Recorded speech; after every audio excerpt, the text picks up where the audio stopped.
नमस्कार मंडळी, मी अनिल पवार आपणास आज घेऊन आलेलो आहे बेराळा येथे।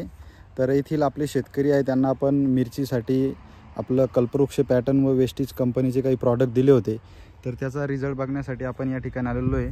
तर सर्वप्रथम शेतकरी मित्राचा परिचय करून घेऊ। दादा तुमचं नाव सांगा। संजय परियार। संजय परियार, तर हा यांच्या मित्राचा प्लॉट आहे। या प्लॉटवाल्या मालकाचं नाव सांगा। किशोर सुधाकर सुरळकर। किशोर भाऊ सुरळकर। तर काय वाटत आहे तुम्हाला, या प्लॉटमध्ये तुम्ही 15 दिवस अगोदर आले होते, तर व्हायरसनं प्लॉटला किती ग्रासलं होतं? हो भयानक ते होतं लगी। आता बघू शकता की हे जे झाड आहे हे पूर्ण कोकडेल होते, बरोबर।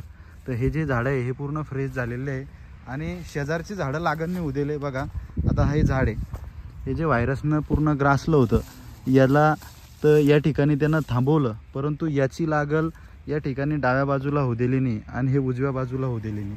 बघा आता हे पण बघा, हे जे व्हायरसचं झाड आहे याचं बाजूचं झाड तुम्हाला लागेल दिसत नाही आणि इकडचं बी लागेल दिसत नाही। पूर्ण झाडं असे फ्रेश झालेले आहे आणि फुलं फळं आणि थोडा हाताळणी पण झाली।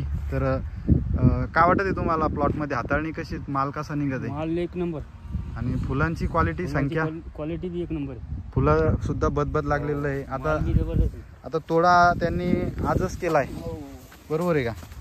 तर हाताळणी केलेली आहे, परंतु हाताळणी करून पण बघा आता हा माल अशा पद्धतीनं लागलेला आहे।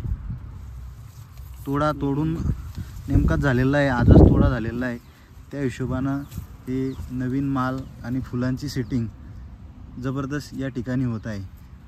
तर अशा पद्धतीनं हा प्लॉट बनलेला आहे आपण, तर म्हणायला हरकत नाही, या ठिकाणी जबरदस्त रिझल्ट। धन्यवाद।